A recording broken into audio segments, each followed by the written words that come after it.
한동훈 전 대표가 윤석열 전 대통령이 계속 집권했어도 코스피 6천을 찍었을 것이라는 발언을 내놓아 파장이 일고 있습니다.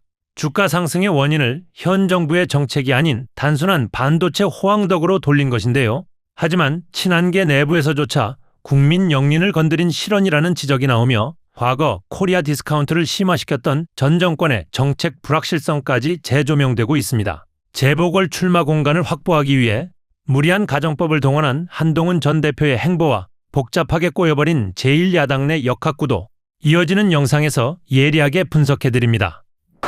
자, 한동훈의 가정법, 이프정치.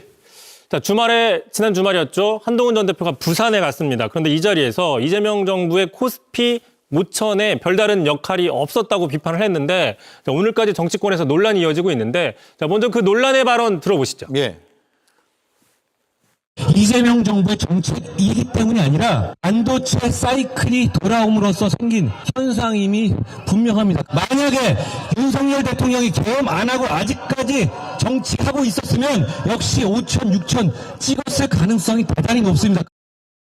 자, 다시 말해서 이재명 정부가 잘해서가 아니라 어차피 반도체 수요가 폭증해서 누가 대통령이 되든 반도체 주가는 올랐을 것이라는 가정법에 의한 비판인 겁니다. 예. 여러 변수가 있죠. 주가 지수에는요. 국내 정치 경제적인 요인도 있고 또 전부 다 정부가 다 했다라고는 할 수는 없지만 또 정부의 역할을 빼놓고 얘기할 수도 없는 거 아닐까요?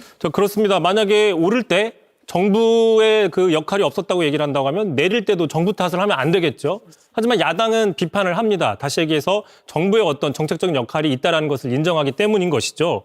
자, 이준석 대표도 오늘 한동훈 전 대표를 비판하면서 자, 코스피가 2200에서 그러니까 윤석열 정부 때입니다. 2200에서 5000을 넘어선 건 반도체 화랑에 더해서 상법 개정과 밸류업 정책 등 코리아 디스카운트를 해소했기 때문이다라면서 자, 이재명 정부의 역할이 어느 정도 있다고 인정을 했습니다. 네.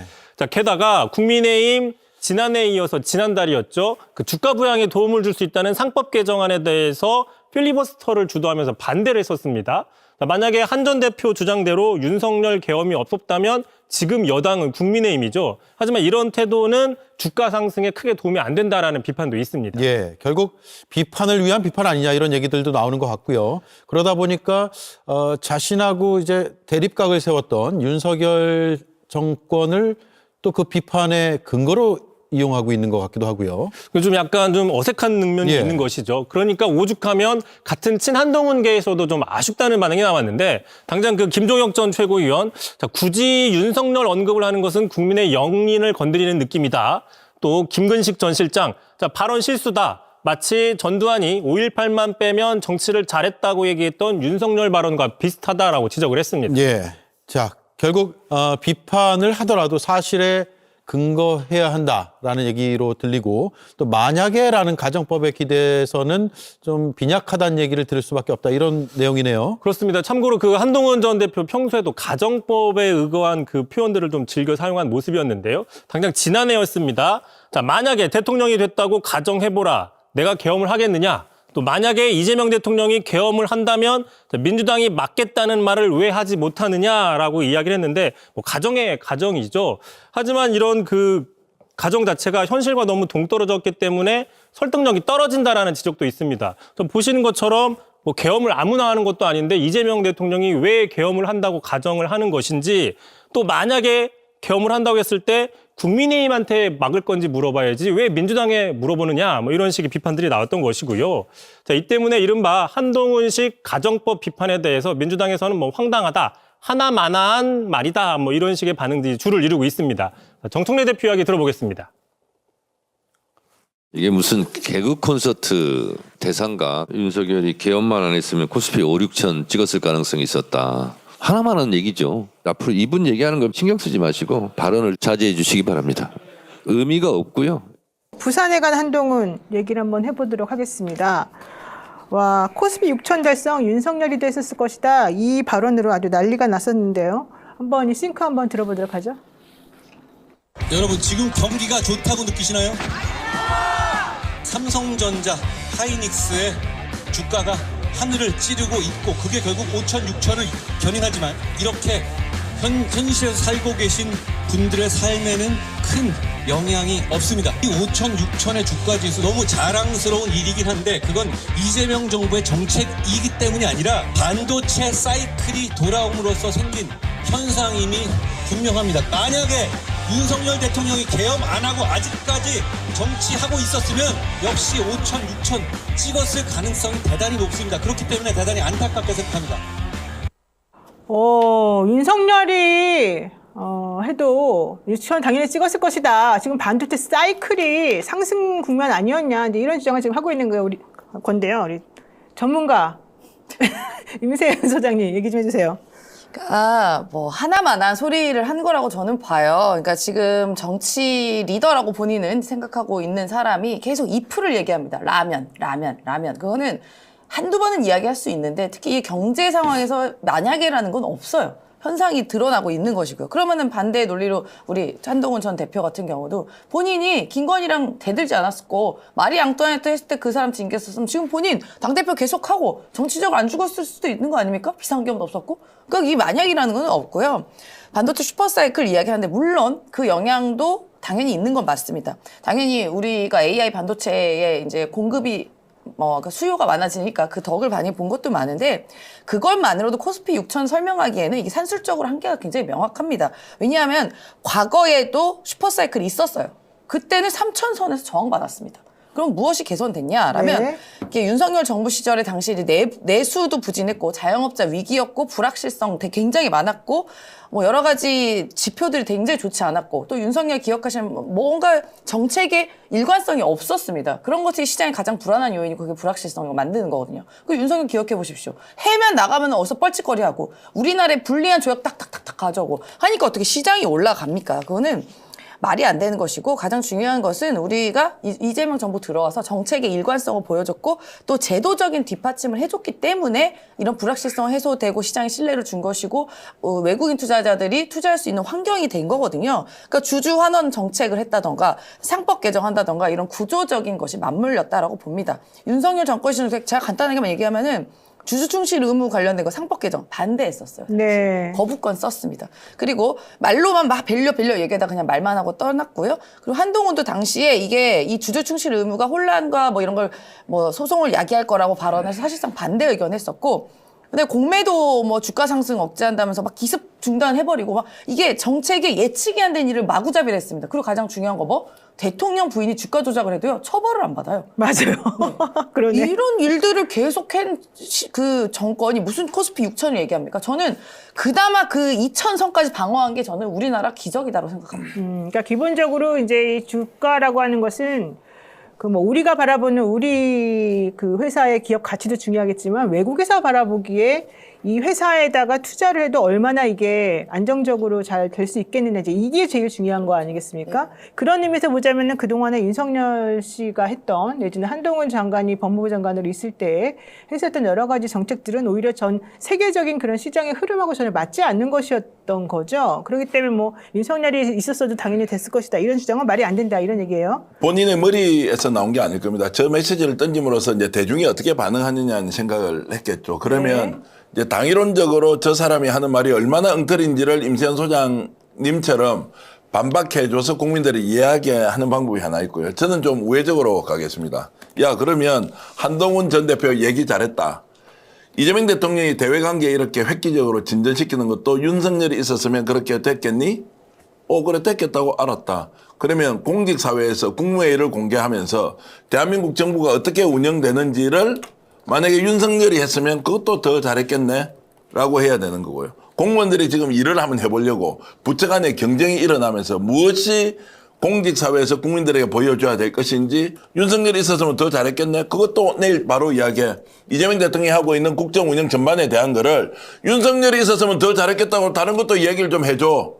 요게 제가 이제 지금 한동훈 전 대표에게 하고 싶은 얘기고요. 네.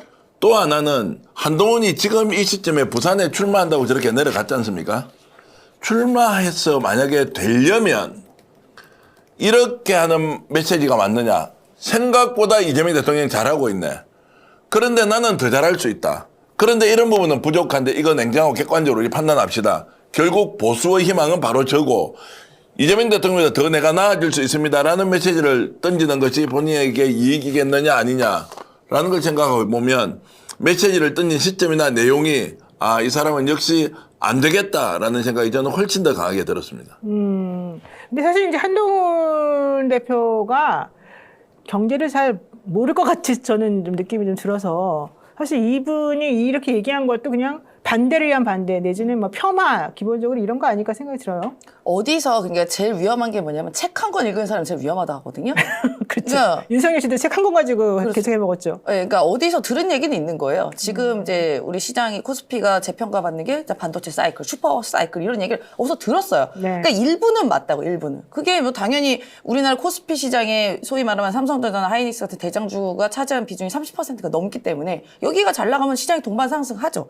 근데 이것도 하나만 아는 소리고 실제로 이게 우리나라 또 가장 그동안 저평가 받았던 이유가 그 지정학적 리스크가 굉장히 많이 차지했습니다. 네. 전쟁의 위험이 가장 높은 나라가 한반도였잖아요. 그러면 시장이 아무리 좋고 기업 가치가 좋다 한들 전쟁 나면 끝나잖아. 지금 우리 이란 보면 되지 않습니까? 네. 근데 그런 상황을 조장했던 게 바로 윤석열 정권입니다. 무인기 날리고 오물풍선 막 나오고 뭐 별짓거리 다 했잖아요. 자기 네. 용산 집무실 위에 무인기 떠도 몰랐던 그 안보 불안 상태가 계속 지속됐던 게 윤석열 정권이고 그게 다른 나라가 모르지 않습니다. 그러면 여기 투자할 이유가 없는 것이죠. 그걸 조장하고 거기에 있던 법무부 장관이 한동훈이라는 겁니다. 자, 지금 한동훈 대표가 이제 이런 식으로 얘기를 하면서 결국 들고 있는 거는 지수는 좋았는데 서민 경제는 체감하지 못하고 있다. 사실 이제 이 얘기를 하고 싶었던 것 같아요. 근데 원래 이렇게 경제라고 하는 게 막 오늘 이거 된다고 해서 막 좋아지고 그러진 사실 않지 않습니까? 본인이 이제 메시지를 던진 것은 먹혀들었죠. 실제로 이제 시장에서 실물로 서민들이 살고 있는 자영업 현장에 가면 체감하지 못하는 것도 사실이니까 네. 저게 주식 투자를 하지 않는 사람 또는 이익을 보지 못하는 사람한테는 굉장히 자극적인 요소가 돼 있는 것이고 이제 그러면서 이재명 정부가 지금 어떻게 이제 홍기가 저 밑바닥까지 돌 수 있도록 하느냐라는 것은 이제 과제로 안고 있는 것이고 네. 자영업이라는 문제는 실제로 가처분 소득이 많이 줄어 있기도 하고 지표상으로는 좋아지고 있지만 지금 고통의 터널을 계속 지금 통과하고 있는 중이지 않습니까? 이제 이런 부분에서 정부가 좀 더 이번 지방선거를 계기로 구체적인 안을 내놓고 국민들을 좀 설득할 필요는 있다 이런 생각은 저는 하고 있습니다. 네. 자, 오늘 정청래 민주당 대표도 한동훈 전 대표의 발언에 대해서 매우 의미심장한 발언을 했는데 한번 들어보겠습니다. 열랑거리는 발언을 제가 접하면서 이게 무슨 개그 콘서트 대상가 그런 생각을 좀 했습니다. 윤석열이 개헌만 안 했으면 코스피 5, 6천 찍었을 가능성이 있었다. 이승만이요. 3.15 부정선거만 안 했으면 쫓겨나지 않았을 것이고 박정희 대통령이 독재만 안 했으면 비극적 최후가 없었을 것이고 전두환이 12.12 군사 쿠데타 광주 학살만 아니었으면 훌륭한 대통령이었을 것이고 그리고 이명박 대통령이 부정부패만 없었으면 감옥 안 갔을 것이고 박근혜 전 대통령은 국정농단만 없었으면 탄핵 안 됐을 겁니다. 하나만 한 얘기죠. 하나만 한 얘기다. 개그 콘서트 하냐. 이런 얘기 지금 하고 계시는데 솔직히 뭐뭐 라면 사실 다 의미도 없는 말이다. 우리가 이제 그런 얘기 했는데 좀 민망했을 것 같아요. 그렇죠. 맞죠. 이제 제가 라면을 굉장히 좋아하지만 그래요? 맨날 정치인의 단어에서 라면이 너무 많이 나오면 안 됩니다. 말하는 라면 중독도 아니고 아니면 이거 라면 너무 많이 먹으면요 당 올라가고 뭐라죠? 당 수치 올라가고 짠 거 먹으면 뭐 나빠지는 거 있죠. 네. 부어요. 부종 나트륨 생겨요. 때문에. 네, 나트륨 부종 생겨요. 그러니까 그러니까 정청래 대표가 지적한 것처럼 그럼 반대로 그 대선 2022년 대선 때 김건희 주가 조작이 지금처럼만 드러났어도 윤석열 대통령 될 일이 없었던 겁니다. 그렇죠. 뭐 이렇게 똑같이 다 적용이 가능한 것이고요. 정청래 대표께서 어쨌든 제가 이번에 반박을 좀 해야겠습니다. 개그 콘서트라고 했는데 개그 콘서트는 재미라도 있지. 한동훈 말은 재미도 없고 뭣도 없고 내용도 없고 아무것도 없어요. 그냥 본인의 어쩌면 지식이 없다는 것. 나는 뭐 그냥 나와서 입만, 아까 말한 yor랑이라 그랬나요? yor랑 거리는 거 되고 실제로 핵심이 없다는 걸 증빙한 것밖에 안 됐습니다. 그냥 나와서, 여러분? 여러분 이렇게 했던 그 쇼맨십 외에는 내용이 알맹이가 하나도 없어요. 한동훈. 네. yor랑거린다가 처음 무슨 말인지 처음 들었는데 촐랑거리다 뭐 이런 뜻입니까? 왜 뭐 뭐 출렁거리고 그렇게 그런 그런 의미로 들렸습니다. 아, 근데 한국 사람은 대충 느낌만 보면 무슨 의미인지 딱 알지 않습니까? 알겠습니다. 그러니까 전재수 의원의 지역구 쪽에 가서 보수 재건을 외쳤고요. 그리고 또 하나의 궤변이 하나 등장했는데 아유. 윤석열 대통령이 계속 임기를 했었어도 코스피 6천은 갔을 것이다. 자, 6천 여러분 마음껏 한번 얘기해 보십시오. 예. 6,000원? 6,000원. 예. 저는 지금 2천이 붕괴됐을 것 같아요. 윤석열이 계속 있으면. 예. 반도체 사이클이 오면서 그때 2천이었잖아요. 예. 뭐 3천은 조금 넘었을 수도 있겠죠. 근데 지금 이란에서 전쟁이 났잖아요. 그럼 저는 2천이 붕괴됐을 거라고 저는 보는데 한동훈 대표가 이런 말을 한 저희가 뭐냐. 처음에 반짝했다가 그 다음에 이제 지방 콘서트 도는데 그때부터 그냥 다 삭제됐습니다. 예. 거의 기사가 안 나와요. 예. 그리고 잊혀져 가니까는 갑자기 이제 뭐 실언이라도 해야 되겠다 이거 하면서 오바를 하다가 뭔가 해야 된다라는 실언이라도 해야 그런 되겠다. 아. 뭐라도 해야 된다는 굉장히 그런 독특해요. 그런 뭔가의 그 절박함 그것 때문에 이제 오버를 하다가 지금 여기까지 오게 된 것이 아닌가 아하. 싶은데 뭐 사실 이거를 뭐 진지하게 주자면 사실 한도 끝도 없어요. 예. 윤석열 때는 그럼 왜 안 했습니까 그거? 예? 뭐 코리아 디스카운트 해소를 위한 뭐 상법 개정 추진해 볼 수 있고 반도체 사이클 뭐 지능을 위한 여러 가지 뭐 반도체 지능법이나 AI 뭐 이런 것들 정책들 추진했으면 되잖아요. 자기가 법무부 장관일 때 상법 개정할 수 있었잖아요. 왜 안 했어요? 자기가 당대표일 때 반도체 지능 정책 뒷받침할 수 있었잖아요. 왜 안 했어요? 뭐 이런 얘기 하자면 끝이 없지만 예. 이제는 그냥 저거를 너무 깊게 다뤄주는 거조차 너무 하찮다. 그런 생각이 듭니다. 정말 근데 이제 한동훈 전 대표는 일단 그 취하신 부분을 좀 덜어내야 될 것 같아요. 어느 현장에 가든 주변에 굉장히 많은 지지자분들이 애워싸고 계시잖아요. 근데 그게 뭐 동원이 됐든 아니든 간에 뭐 전 잘 모르겠어요. 근데 하도 한동훈의 이름을 연호하다 보니까 무슨 말을 하더라도 나는 괜찮을 거다. 심지어 뭐 이제 그 발언을 재설득하는 SNS 글을 또 올리셨다고 제가 들었습니다. 예. 그래서 이제 그런 걸 보면은 너무 이 자신의 그 어떤 봉에 취해 계신 것 같아요. 그 부분을 좀 덜어내야 이렇게 오버하는 증언들이 안 나올 것 같고 말들이 안 나올 것 같고 그리고 이런 그 검증이 불가능한 가정법 같은 거를 안 쓰는 게 좋지 않나요? 그러니까 윤석열이라는 사람이 지금까지 집권이 불가능한 그 가정법을 써가지고 윤석열이 했었으면 그 정도 나왔을 거다? 이런 발언 자체가 일단 맞지 않고요. 그리고 제일 황당한 건 앞서서 김규현 변호사도 말씀 주셨듯이 민주당에서 하자고 한 것 다 껌껌이 거부했던 게 윤석열 아닙니까? 네. 그러니까 그거는 당연히 윤석열이 하지 못할 일이었을 거고요. 마지막으로는 제가 이게 대통령께서 코리아 디스카운트를 취임하고 나서 없애버린다고 해서 다양한 정책들을 시도했기 때문에 여기까지 온 거 아니겠어요? 찾아보니까 2024년 7월에 코스피 최고 종가가 재임 기간에 2,891입니다. 3,000도 못 넘었어요. 근데 정치적 불확실성을 우리 국민들이 정권 교체를 통해서 이룩했기 때문에 그걸 이제 제거를 했기 때문에 이렇게 높아진 것이지 이거는 이제 이재명 대통령을 무시하는 것뿐만 아니라 우리 국민들을 무시하는 발언이기 때문에 한동훈 전 대표는 좀 반성과 성찰을 하셔야 된다고 생각합니다. 한동훈 대표가 당대표도 했고 전국적으로 뭐 네임밸류도 있고 콘서트 하면 10,000명 모이고 하잖아요. 근데 이 정치적인 용어로 이게 가장 쓰지 말아야 될 게 이프입니다. 이프 라면. 뭐 라면 중독도 아니고 예. 왜 이렇게 라면이에요? 그러면 공부 열심히 했으면 수능 만점 받았을 텐데. 네. 그 말 누가 민주당에서 그 논평이 못합니까? 나왔죠. 네. 그러면 윤석열이 김건희 안 만났으면 그냥 검찰 잘했었을 텐데 사형 안 받았을 텐데 이런 것도 할 수 있었고 뭐 저도 예 어릴 때 보면 뭐 머리 염색하고 파마 그거 안 했으면 나도 탈모가 없었을 텐데. 한동훈이 윤석열 이말 안 누가 만났으면 또 이러지도 그렇지, 않았겠죠. 이러지도 않았을 오늘 거고. 굉장히 머리카락에 집중하시네요. 김건희가 욕심 안 했으면 주가 조작 안 했을 거고. 뭐 이게 라면은 다 누구나 할 수 있는 겁니다. 누구나 다. 그럼 이런 정치적 용어를 쓸 게 아니라 정확하게 이재명 정부가 뭐를 못했기 때문에 내가 이런 대안을 제시해서 나는 뭐 이런 정치를 보여주겠다라고 하는 게 낫지. 저는 한동훈 전 대표에게 어떠한 비전을 본 적이 한 번도 없어요. 아니 이분이 무슨 나라를 만들고 싶고 어떤 정치하고 싶고 한 적 보수 있어요? 재건하겠다고 하잖아요. 보수 재건을 뭐 어떻게 하면 머니 진짜 오늘 왜 그래요? 아 실제로 머리 장해찬 장해찬 여의도연구원 부원장이 그 발언을 했더군요. 뭐라고요? 예, 보수 재건 말고 모바일 재건부터 하라고. 이거는 방송에 나와서 한 얘기라서 제가 전하는 겁니다. 예. 라고 장해찬 씨가 얘기했군요. 네. 예. 아니, 몰랐지만. 자꾸 우리 임세훈 부대변인이 모발에 집중하는 것 같아서. 장해찬 씨가 원래 제가 그거 탈모인이에요. 원조니까. 제가 탈모인이라서 제가 탈모약을 먹고 있기 때문에 좀 예민합니다. 예, 알겠습니다. 자, 이게 결국은 한동훈 전 대표가 말한 것을 제가 궤변이라고 얘기하는 것이 아까 뭐 이렇게 if 라면 얘기도 했지만 요새 정치 껄무새라는 표현이 있다고 합니다. 뭐뭐 했으면 어땠을 걸이라고 얘기하는 사람들이 정치인들 중에 있다는 거예요. 그러니까 그 가정이 무슨 의미가 있느냐라는 생각이 들고요.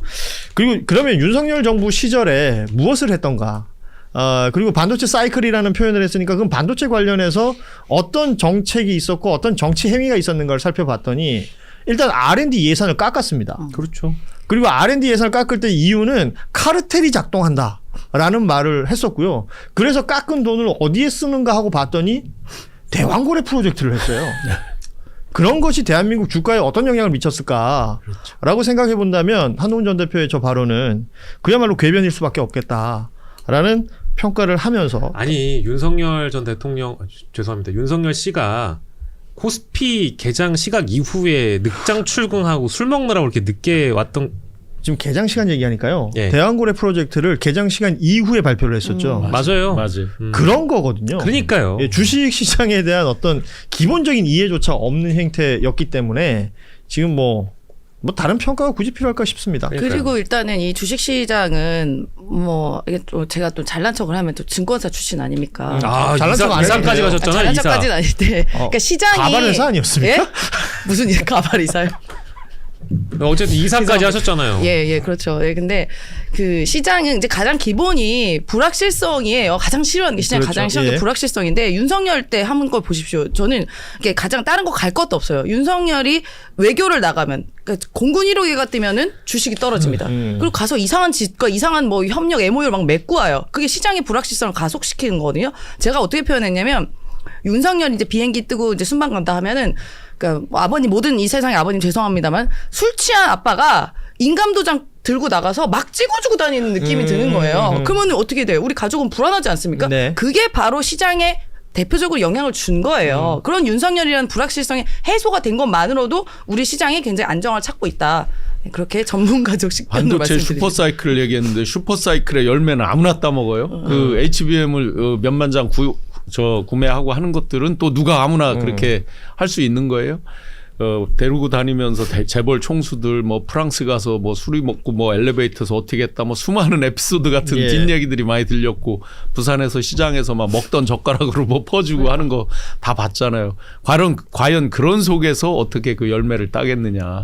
반도체 슈퍼사이클이 왔으면 저기도 저 카르텔이 있다 이래가지고 때려잡지는 않았으면 다행입니다. 한동훈 전 대표가 부산에 가서 한 발언이 이제 논란이 됐는데 윤석열이 그 자리에 있었어도 주가지수 5천 6천 찍었을 것. 그 말이죠. 예. 이걸 어떻게 봐야 되나? 이제 한동훈 전 대표가 대구에 이어서 부산 찾은 거고요. 본인은 이제 현장 민심 다지기라고 나섰는데 부산 북구 구포시장 말씀드렸던 것처럼 이곳은 부산 북구. 예, 북구 구포시장은 전재수 의원의 지역구고 전재수 의원은 지금 부산시장 출마를 공언하고 있기 때문에 이 지역구는 비는 곳입니다. 그래서 이곳에서 본인이 두 번째 민심 다지기 뭐 민심 행보를 했다라는 것은 출마 가능성까지 예견이 돼 있는 상황에서 윤석열을 꺼내든 겁니다. 말씀하셨던 것처럼 지금 현재 이재명 정부 들어서 주가 지수가 6천을 넘어선 것을 두고 윤석열이 그 자리에 있었어도 주가 지수 5천 6천을 찍었을 것이라고 이야기해서 어제 또 하루 종일 시끄러웠습니다. 변호사님 이 메시지 어떻게 보나요? 그러니까 본인은 공간이 없기 때문에 그러니까 이재명 대통령이 지금 중도 보수까지 포지션을 다 선점하고 있어서 본인이 설 자리가 없기 때문에 공간을 비집고 만들려면은 어쨌든 간에 이재명 대통령을 비판을 할 수밖에 없다. 그리고 그렇게 해야만이 뭐 본인이 배신자니 이런 목소리도 희석할 수가 있고 그래서 언급한 거라고 보이는데 의도는 보이는데 문제는 친한계 내부에서도 이건 실언이다. 그러니까 저도 좀 그래서 친한계 내부에서도 도움이 안 될 것 같은데. 가령 예를 들면은 이거는 누가 대통령이어도 코스피는 이렇게 올라갈 수밖에 없다. 반도체 사이클이 왔기 때문에 이렇게만 얘기해도 될 걸 왜 윤석열이라는 이름을 꺼내가지고 요거는 실언이다 이렇게 보는 것 같더라고요. 친한계 내부에서도. 뭐 그 소위 말해서 이제 임파로이드라고 이제 스테로이드에 임파를 제가 섞어가지고 임파로이드라고 그러는데 임파로이드를 자꾸 맞으면 사람이 업됩니다. 그래서 이렇게 자꾸 실언이 나와요. 실언이 나오는데 저 개인적으로 한동훈 전 대표에게는 뭐 그 공간을 열려는 시도 좋은데 저렇게 해가지고는 공간이 안 열리고요. 지금 이재명 대통령에 대한 지지도가 워낙 높기 때문에 저렇게 비판해가지고는 안 되고 한동훈식 대한민국은 도대체 뭐냐. 본인이 대권 주자라고 생각을 하잖아요. 그러면 한동훈이 생각하는 정치적 비전이 뭐고 이런 거 이제 플러스 알파를 얘기를 해야 되는데 본인 거는 없고 남 욕만 한단 말이죠. 안 그래도 자기는 계속 민주당 비판하는 포지션으로 이때까지 저명도를 높여왔는데 지금 써먹던 걸로 계속 재탕삼탕하면은 하나도 저는 정치적 소구력이 안 생긴다고 봐요. 제가 댓글 보니까 뭐 그런 거 있더라고요. 윤석열이 그 자리에 있었어도 BTS 컴백했을 것. 뭐 윤석열이 그 자리에 있었어도 한일전 졌을 것. 뭐 이런 거 있더라고요. 그러니까 이게 그러니까 말하자면 정치인의 발언이 예를 들면 어그로를 끄는 것도 좋은데 말씀하신 대로 이제 한동훈 전 대표가 룸이 없으니까. 근데 이렇게 발언이 밈화되고 이런 거 이제 말하자면 요새 말로 하면 이제 조롱잔치가 되는 이런 거가 정무 감각이 없다는 거예요. 그러니까 이 발언이 갖고 있는 그러니까 어떤 정치인도 이 발언이 우리가 여러 명 봤습니다만 그 밈화되고 조롱의 대상이 되는 순간부터는 그 정치인이 어떤 확장성 같은 게 떨어지기 시작한다고 봐야 되거든요. 왜냐하면 이 발언을 아무도 긍정적으로 해석해주지 않는 거예요. 이제 이 정치인의 여태까지의 행보가 우리가 지금까지도 한동훈의 정치가 뭐 패션 정치다 콘텐츠가 없다 이런 얘기 했는데 사실 이제 이게 이제 단적으로 그런 보면서 그 생각이 들더라고요. 그러니까 이게 예전에도 그런 정치인들이 몇 있었는데 이게 네티즌들 사이에서는 이제 조롱화되기 시작했다. 조롱의 아이콘이 되기 시작했다. 뭐 이런 느낌이 들더라고요. 그러니까 저는 어제 보면 좀 답답하고 이제 절박하구나라는 느낌은 들었어요. 그리고 이게 뭐 러프하게 얘기하면 주가가 이제 이재명 때 올랐던 거는 사실은 윤석열 대통령 때 물론 문재인 대통령 말기에도 그랬지만 다른 나라 주가 다 오를 때 우리나라만 안 올랐어요. 그게 이제 우리나라 기업들이 실적이 좋은데 왜 안 오르냐 코리아 디스카운트다 이런 얘기를 했었는데 그때 안 올랐던 게 이게 폭발적이면서 분출한 게 있고 그리고 사실 관련 법 개정이라든지 그리고 내란이 정리되고 이런 것들 플러스 실적이 돼서 한 거지 이제 오로지 실적만 그걸로만은 아닌 것 같고 그리고 두 번째 이 얘기를 딱 들으니까 그 생각 나더라고요. 아 맞아 한동훈은 윤석열 때 법무장관이었지 이게 딱 연결이 되면서 한동훈이 윤석열 편드네 이런 생각을 하게 되지 않을까. 그래서 이거는 오히려 정무적으로 약간 패착 실언 아닐까라는 생각은 들더라고요. 어제 한동훈 전 대표가 이야기한 것을 보면 이런 이야기를 했습니다. 7일 날 얘기한 것을 보면요. 보수 재건을 이야기하거든요. 그러니까 보수 재건은 보수 정치인의 당선을 위해서가 아니라 대한민국을 균형 있게 발전시켜 우리 모두 잘 살기 위함이다 하면서 본인이 나서겠다라고 이야기했는데 보수 재건을 이야기하다가 본인의 속마음을 들킨 것이 아닌가. 그리고 보수 재건을 이야기하다가 좀 지나치게 욕심을 부린 거 아닌가라는 생각도 좀 그런 판단들도 좀 들었습니다. 그러니까 흔히 이야기하는 그러니까 말씀하셨던 것처럼 말실수로 볼 수도 있겠고요. 정무적인 실수도 볼 수 있겠지만 본인이 이 극우지층도 또한 품겠다. 그러니까 마지막 문제를 풀어야 직성이 풀리겠다라는 건데 품어야 되니까. 네, 직성이 풀리겠다라는 뭐 이런 생각을 하지 않았느냐라는 분석도 좀 가능하지 않나 싶습니다. 친윤 세력도 표도 내가 안아야지 되겠다라는 생각이 드니까 이제 그렇죠. 그것이 또한 정무적인 실수고 말실수인 것이기도 한 것이죠. 지금은 선명하게 가야 되는 타임인 것 같고요. 제가 한동훈이라면은 저런 메시지보다는 장동혁 서울시장 나가십시오. 뭐 이런 정도로는 그렇지. 그런 정도 얘기는 해야 당권파에 대한 맹공. 그래서 보수 재건의 적임자는 나. 그런 선명성을 하는 게 더 맞지 않을까요? 예. 댓글에 실수가 아니라 실력이라고. 그렇죠. 두 번 실수면 실력이기도 하죠. 예. 그리고 어디로 나간답니까? 이제 사실은 부산 북도 있고 사실 해운대가 이제 주진우 의원이 만약에 후보가 된다면 될지 안 될지 잘 모르겠습니다만은 뭐 거기도 있고 해운대가 국민의힘으로서는 조금 더 해볼 만한 곳이긴 합니다. 예. 두 가지 모두 가능성을 두고 있는데요. 그러니까 뭐 지금으로서는 본인은 두고 보겠다는 겁니다. 4월 말 5월 초까지 두고 보겠다는 거고 하지만 어제 이야기한 것으로 봤을 땐 부산 북구가 훨씬 더 유리한 것이 아닌가 본인은 그렇게 생각하고 있는 것도 같습니다. 그렇죠. 이제 국민의힘 후보도 나온다는 걸 전제로. 그리고 더 정확히 말씀을 드리면 주진우 의원이 이 떠난 자리로 만약에 간다고 하면 주진우 의원에 말하자면 조직들이 본인을 붙어줘야 하거든요. 그럴 리 만무한 상황으로 좀 보이면 검찰에서 좀 어렵겠습니다. 둘이 친했었는데. 그렇죠. 그렇게 따지면 가장 친했던 건 윤석열과 한동훈이죠. 네. 그렇습니다. 그렇기도 하고 실제로 대구 분위기도 좀 사실 궁금하긴 한데요. 대구에서 한동훈 가능성을 사실 뷰리핑에서 많이 이야기는 했습니다만 바닥 분위기는 좀 어떤지는 궁금합니다. 저는 이렇게 봐요. 실제로 수성 갑의 보궐이 열리지 않으면 한동훈의 공간이 없다. 근데 주호영이 대구시장 후보가 될 가능성이 크지 않다. 지금 흘러가는 걸 보니까 당권파가 그것만은 절박하게 막을 것이다. 그러면은 대구 시민들은 순순히 항복하고 국민의힘 지지할 것이냐? 그렇지 않고 분노표. 이런 식으로 장난을 쳐가지고 한동훈계를 말살하려고 하는구나라는 사람들의 분노표가 역투표로 민주당, 그러니까 국민의힘이 망해야 한동훈의 공간이 열린다. 그래서 오히려 우리는 민주당으로 역투표하겠다. 이 목소리를 제가 사실 지난주 방송에서 저로 이런 얘기를 했었는데 욕을 많이 먹었거든요. 대구의 현실을 모른다고. 근데 응원 메시지를 엄청 받았어요. 대구에서? 네, 대구에서 내 마음을 어떻게 읽었냐. 우리 가족도 전부 다 역투표한다. 이런 메시지를 많이 받았거든요. 저는 실존하는 위험이 된 것 같아요. 이제 대구 사람들이 쪽팔려하는 그러니까 속을 알면 그런 분위기가 좀 있어요. 이러저러한 변수들이 있지만 한동훈이 어느 지역을 찍으면 국민의힘이 자객 공천을 할 거기 때문에 쉽지 않습니다. 어디를 나가도. 그렇죠. 국민의힘이 가만히 있겠습니까? 지금 이 한동훈 때문에 이 사달을 몇 개월째를 끌어오고 있는데 그 한동훈이 자기네 텃밭에 어딘가에 출마를 한다. 근데 그 한동훈이 제가 볼 때는 2등하는 것도 성에 안 찰 거예요. 그러면 어떻게든 3등으로 만들 거거든요. 그러니까 그런 공천을 할 거기 때문에 한동훈 입장에서는 지금 당장 지금은 주도권이 한동훈에게 있는 것처럼 지역을 고르는 것처럼 보이지만 어딜 골라도 쉽지 않다. 예, 알겠습니다.